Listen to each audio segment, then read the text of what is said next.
C'est bon, c'est en direct? Bonjour les amis, je suis avec des Gilets jaunes constituants d'Île-de-France et aujourd'hui on va commencer cet après-midi de mobilisation par un atelier anti-oligarchie. Vous allez pouvoir y assister. On vous demandera également d'y participer en nous envoyant quelques infos au fur et à mesure du direct. Donc juste avant de commencer, donc nous sommes à Notre-Dame de Paris, nous sommes au centre-ville de Paris, on est là pendant une demi-heure, 3/4 d'heure. Donc si vous voulez venir nous rejoindre, vous pouvez venir nous rejoindre. Là nous allons cet après-midi, en continuité avec tout ce qui a été fait cette semaine par les Gilets jaunes constituants, aller sur un spot des médias. Vous allez voir, ce sera une surprise vers 16 h à peu près. Et je tiens à préciser que demain, Sylvain Baron, que beaucoup d'entre vous connaissent, propose d'aller devant Radio France et France Télévisions à 16 h faire une manifestation contre la censure médiatique, parce qu'elle continue, elle est toujours là. Et voilà, donc aujourd'hui on va faire une contribution à une pression utile sur nos médias.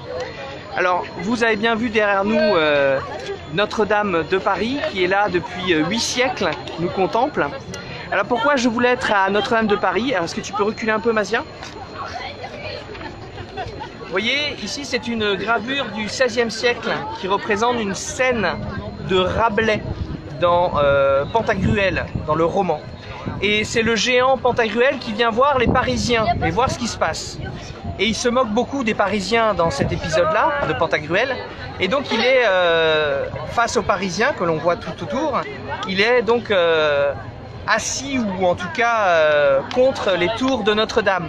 Et ce qui va se passer juste après, ce que ne montre pas cette gravure, c'est que voyant le comportement des gens de la Sorbonne, alors juste la Sorbonne à l'époque c'est deux choses, l'université qui produit les bien-pensants, des gens pas très intelligents mais surdiplômés et qui serrent les gens au pouvoir, ça c'est la première chose, mais c'est un peu le Sciences Po et de l'ENA de l'époque si vous voulez quoi, et c'est aussi l'Inquisition, c'est une université de théologie, donc c'est vraiment quelque chose d'assez violent où les gens ont peur de la Sorbonne.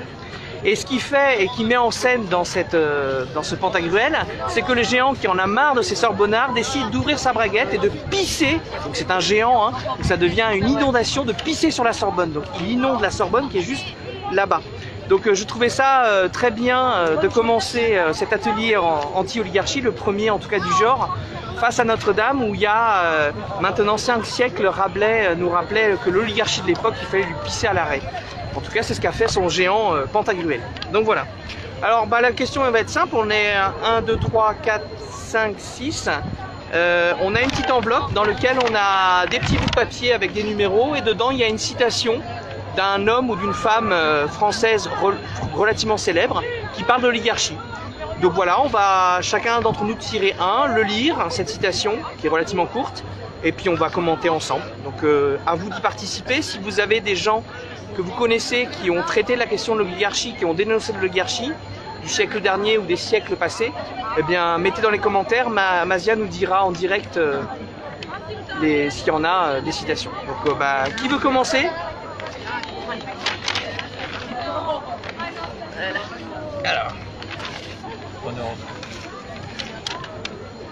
Alors, jeune turc, Pierko. Bien fort, bien fort. Alors, jeune turc, Pierko Janzé, Jacques Kayser, Pierre Mendès France, 1934, appel au parti radical. De nombreux militants ont, comme nous, quitté Clermont-Ferrand, amers et inquiets. Comme nous, ils déplorent que la victoire de mai 1932 ait abouti à une telle capitulation et subissant les faits, ils veulent s'attaquer aux causes. Comme nous, ils regrettent que le radicalisme du pouvoir ait succombé devant les oligarchies financières sans les avoir combattues avec la rigueur et la hardiesse voulues par le pays. Comme nous, ils sont passionnément attachés au parti, mais devant la satisfaction insolente de la presse réactionnaire, ils comprennent qu'il est dans la mauvaise voie. Et parce que nous sommes certains que d'innombrables radicaux éprouvent les mêmes sentiments que nous ne sommes pas découragés. Nous restons dans le parti, nous invitons à se joindre à nous tous ceux qui considèrent que le régime économique actuel est périmé et qui veulent substituer à la suprématie des intérêts particuliers le service de la collectivité. Tu peux rappeler donc qui a écrit cet appel? Alors c'est donc les jeunes Turcs, c'est Pierko Janzé, Jean Kayser, Pierre Mendès France en 1934, appel au Parti radical. Alors est-ce que tout le monde connaît ces personnages ou pas? C'est Pierre Cotte, hein. Peu importe. Pierre Cotte. Pierre Cotte, Jean Zay, Pierre Mendès France, ça vous dit quelque chose ou pas? Pierre Mendès France, Oui, Pierre Mendès oui, France. le nom, mais après dire exactement, j'ai plus de mémoire là-dessus. Parce que en fait, donc il y a à l'époque, ce sont les gens qui vont être des ministres sous le Front populaire, des gens plutôt du radical de gauche. Ah, bienvenue l'ami. Bonjour, Bienvenue Philippe. Je vous salue comme ça. Sébastien, bonjour. Je vous prie de m'excuser. Alors Mazia, est-ce que tu peux réexpliquer, parce qu'il y a 2 nouveaux gilets jaunes qui viennent d'arriver. Mazia, est-ce que tu peux réexpliquer ce qu'on est en train de faire? Qu'est-ce qu'on est en train de faire? Réunion gilets jaunes Un atelier Anti-oligarque. anti-oligarque. Alors, Exactement ce que c'est que l'oligarchie. Voilà. En fait, connaître le point de vue des anciens, philosophes ou non, ce qu'ils pensaient du sujet, voir comment ça a évolué, à la limite. C'est voilà. pour ça. Alors qu'est-ce que tu as pensé du coup de ce que tu viens de lire? Alors,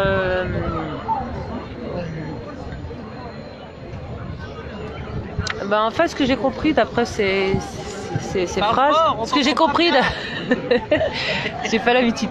Ce que j'ai compris d'avoir ces phrases, c'est que il y avait au départ de l'espoir, hein, et qu'après ils ont été rapidement assez déçus et que ils sont capitulés face à l'oligarchie. Capitulé face à l'oligarchie. Voilà. Donc c'est des gens du Parti radical, qui est le parti du centre à l'époque, qui critiquent en fait que vous êtes, en vous soumettant à l'oligarchie, vous avez plombé le parti. Exactement. Donc là, je suis plutôt d'accord parce qu'on le retrouve actuellement. La preuve, c'est pas fini. Ça continue. Donc, je suis tout à fait d'accord avec ça. Après, je trouve ça un peu dommage parce que ce que j'ai compris d'après ses propos, c'est que au départ, il y avait beaucoup d'espoir en fait. Ils luttaient contre. Malheureusement, ils ont, on peut dire, perdu du coup. Alors ce qui est intéressant, c'est que ces 3 bonhommes ont été résistants pendant la guerre. C'est pas le cas de tout le monde dans le Parti radical, si je puis me permettre. Alors pour la suite, on va utiliser cette belle chose qui permet de porter la voix, comme ça on l'entend bien. Donc honneur au nouveau. Oui. Sur Jean Zay, c'est pas lui qui avait attaqué l'équilibre budgétaire? Oui, tout à fait, vas-y. Je me souviens plus comment il l'a fait. Il disait que c'est stupide de chercher l'équilibre budgétaire. Oui. Je me souviens plus exactement ce qu'il disait. Pour être précis, il a dit il y a quelque chose qui nous a plombé dans les années 30, c'est les inspecteurs des finances qui nous rappelaient tout le temps et sans cesse l'équilibre budgétaire. On pouvait insulter l'autre, on pouvait être calomnieux dans tous les sens. Par contre, il y avait un truc qu'on n'avait pas le droit de remettre en cause, c'est l'orthodoxie budgétaire. Il dit c'est ça qui nous a plombé, c'est ça qui fait qu'on a perdu le peuple. Voilà, ça c'est Jean Zay. Est-ce qu'on peut... Ouais. D'abord, est-ce qu'on peut rappeler ce que c'est que l'oligarchie exactement? Parce qu'on parle peut-être d'un sujet que tout le monde ne comprend pas. Lance-toi. En fait, l'oligarchie, c'est le pouvoir d'un petit nombre sur le plus grand nombre. Il faut surtout comprendre que souvent, on l'associe à la plutocratie, qui est en fait le pouvoir de l'argent. Donc c'est comme ça qu'on peut comprendre en fait pourquoi des groupes se sont associés pour le combattre. Eh bien Alain, enchaîne. Tiens, j'ai pris le numéro 5. Ah oui. Quelqu'un que j'aime bien, Aldous Huxley, écrivain et philosophe britannique. Retour au meilleur des mondes. En fait, c'est la deuxième volume. Sous la poussée d'une surpopulation qui s'accélère et d'une surorganisation croissante et par le moyen des méthodes toujours plus efficaces de manipulation des esprits, les démocraties changeront de nature. Les vieilles formes pittoresques, élections, parlement, cour suprême et tout le reste demeureront, mais la substance sous-jacente sera une nouvelle espèce de totalitarisme non violent. Toutes les appellations traditionnelles, tous les slogans consacrés resteront exactement ce qu'ils étaient au bon vieux temps. La démocratie et la liberté seront les thèmes de toutes les émissions de radio et de tous les éditoriaux.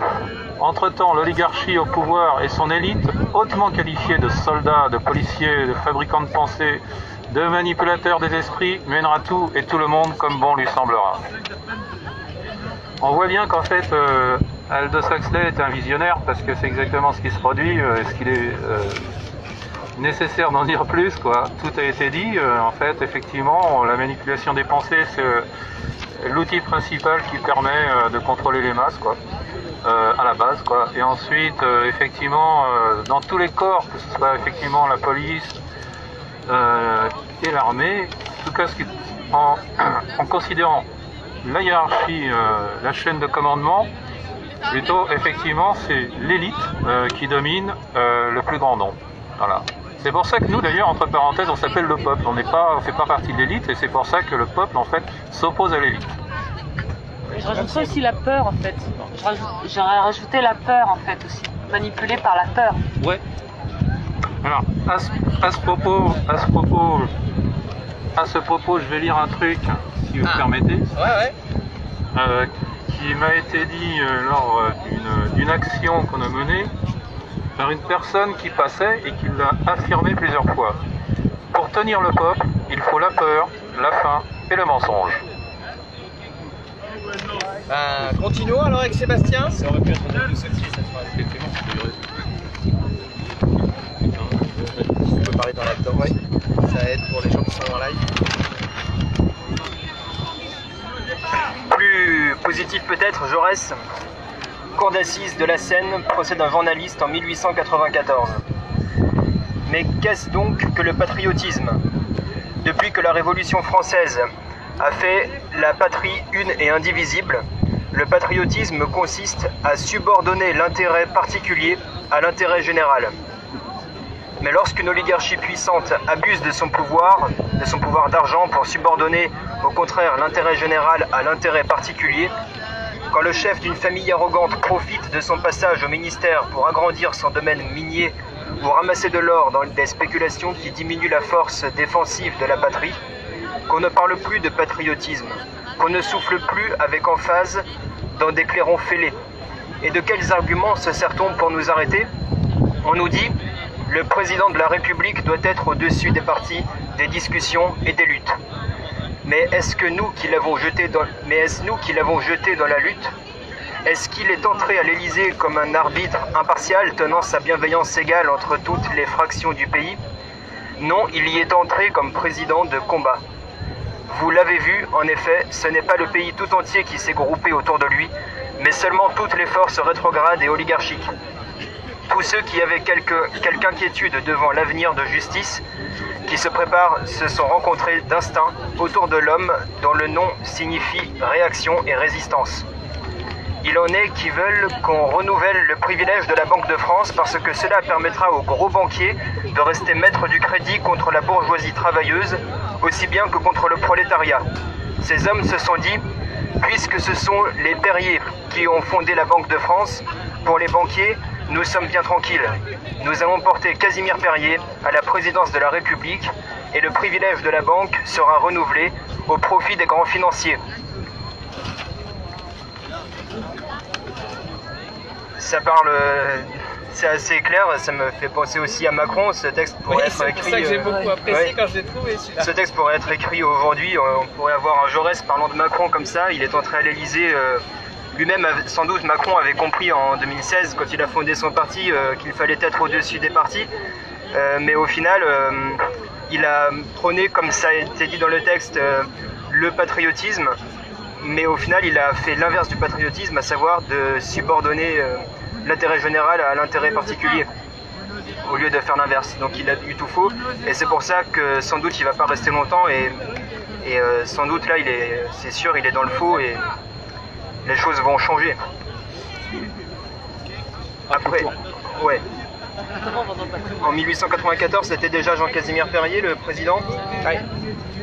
Ouais.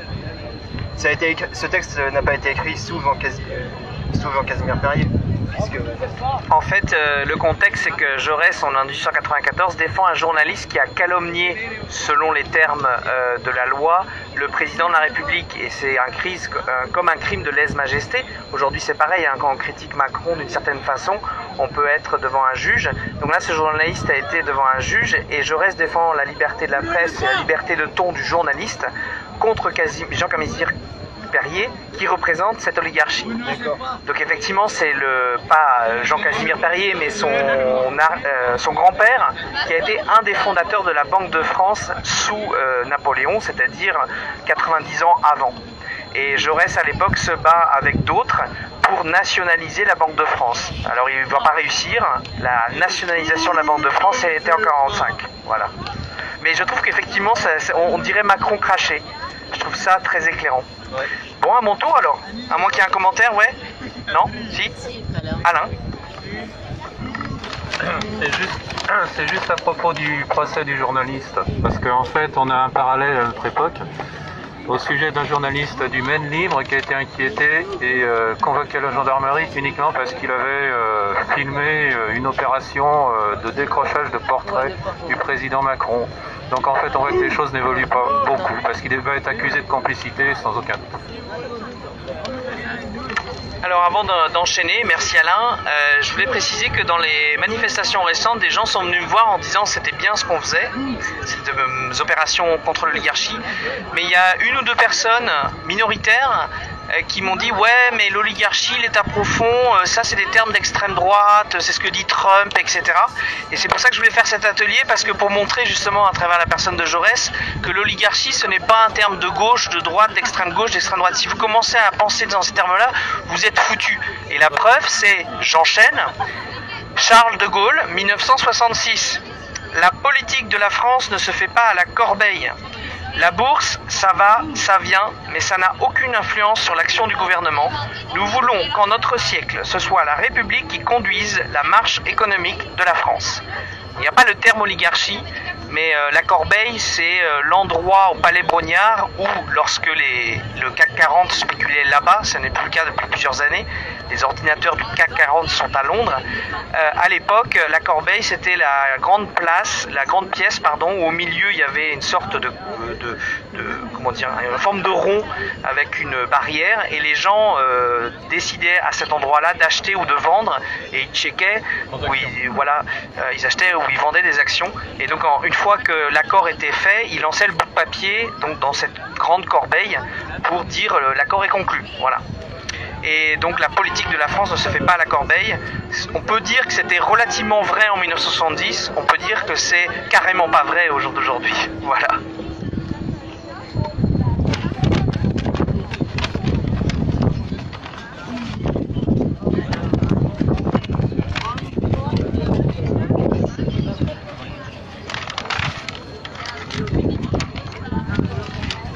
Charles Papperon, ancien combattant de la France libre et initiateur de l'appel pour un nouveau CNR en 2015. Comme je l'ai déjà dit à certains séminaires, il faut continuer à combattre l'oligarchie financière. C'est elle qui est au départ de tous nos maux actuels. Actuellement, l'oligarchie financière est derrière pas mal de guerres. Toutes les grandes puissances se lavent les mains et font faire les guerres à d'autres pays qui n'ont pas compris leur origine. Quand on pense qu'en 1945, la France était ruinée, elle a réussi à se remonter grâce à la solidarité de tous. Et actuellement, nous sommes endettés. C'est pire que d'être ruinés. C'est-à-dire que nous sommes une fois de plus otages de cette oligarchie financière qui nous mène directement à la catastrophe que nous avons connue en 1933 avec le fascisme, avec le nazisme, où les peuples ont été massacrés. Il y a 70 ans, c'était la capitulation du nazisme. Je dis bien capitulation. 70 ans après, où en sommes-nous? Je pense que ça n'est pas terminé, puisque les guerres sont toujours là, les peuples s'endettent, s'appauvrissent. Le combat continue, tant qu'on est debout, tant qu'on est témoin de cette période. Il faut le dire, c'est ça l'avantage de ce témoignage. Nous comptons beaucoup sur les jeunes. Ce sont les jeunes qui doivent actuellement prendre le relais, bousculer cette oligarchie en place. Les gens qui font le métier de la politique. Il faut absolument que les jeunes prennent ce problème à bras-le-corps et se posent les questions. Pourquoi tout cela? Pourquoi tout cela? Il faut continuer à se poser des questions. Il ne faut pas désespérer tant qu'il y aura des jeunes. Chaque jeune doit prendre sa part aux problèmes actuels. Ne pas compter, se reposer sur les autres. C'est pour ça que je continue tant que je serai debout, tant que je serai vivant, d'attirer l'attention vis-à-vis des jeunes. De continuer, de ne pas se laisser abattre. Tout est possible encore. Nous sommes là pour soutenir avec nos faibles moyens. Alors Charles Papperon, c'était un résistant. C'est là. Je crois que lui-même avait menti sur son âge pour s'engager dans la France libre. parce que je crois qu'il doit avoir 14 ans, il disait qu'il en avait 16, et il a traversé la Manche, quoi. Je sais pas si quelqu'un d'autre a rajouté quelque chose. C'était pour lui concret, hein. Quand il dit ça, c'est pas que justement on pourrait... Il a quel âge quand il dit ça? Ah bah il a... s'il avait 14 ans, 42, tu peux imaginer, je sais pas... 85, 90 ans quoi. Très inspirant, je trouve. Ouais. Très simple et très clair. Et ce qu'il a dit à d'autres occasions, c'est que le fascisme aujourd'hui, il est là aujourd'hui, mais il est beaucoup plus vicieux parce qu'il n'y a pas, il n'y a pas la même chose qu'à l'époque, c'est clair. Et puis il y a une occupation des esprits. Mais lui qui a vécu tout ça, il le voit très très très clairement. Ah si, une petite précision parce que il y avait Sarkozy et Macron au plateau des Glières. Le plateau des Glières, c'est un endroit de haut lieu de la résistance et c'est là que les résistants, dont Charles Papron, dont Essel, dont d'autres, j'ai oublié le nom, avaient lancé l'appel à un nouveau CNR. Donc c'est un de ceux qui ont appelé à un nouveau CNR sur le plateau des Glières. Il est toujours vivant, il habite Brest.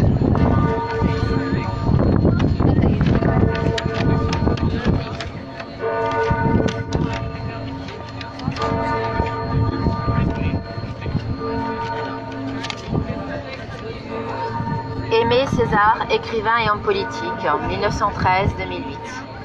Nous devons, sans exception, être solidaires quand nous le pouvons, de chaque peuple qui souffre partout dans le monde.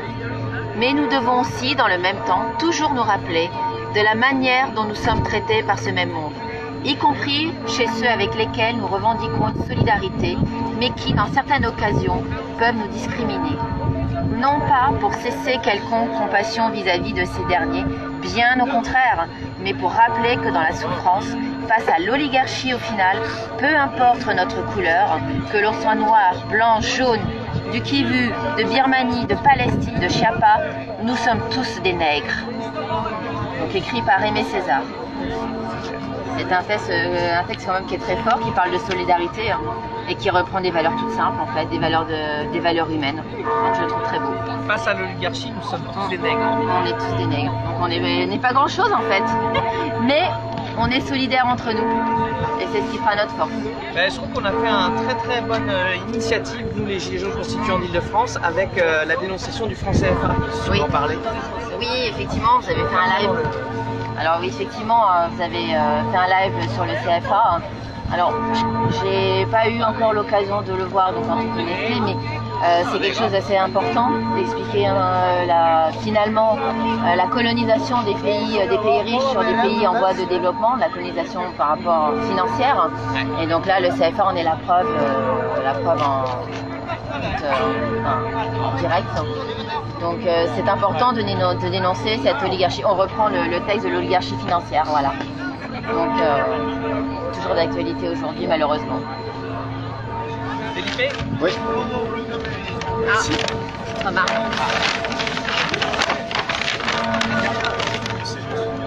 Alors au niveau effectivement du franc CFA, notre action consistait aussi à mettre en parallèle avec l'euro, qui est effectivement aussi une colonisation financière des pays qui constituent l'Europe. Voilà, c'est ce que je voulais dire. Et le Mali qui était présent s'est trouvé très très intéressé par cette initiative. Merci.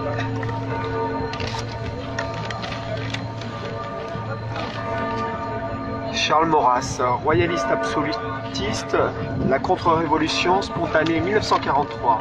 Un pays vraiment autonome, vraiment indépendant, et donc dans la vraie sens du mot. 1. Suppose donc le gouvernement d'une royauté, le prince héréditaire, le roi qui ne dépend pas de la popularité du moment. Le roi héréditaire non soumis au diktat de l'opinion en règne. De l'argent n'a pas à tenir l'oligarchie en haleine, ni allécher l'ouvrier, éblouir le bourgeois, l'employé, la grisette. Un commentaire ? Je sais pas ce que j'en pense.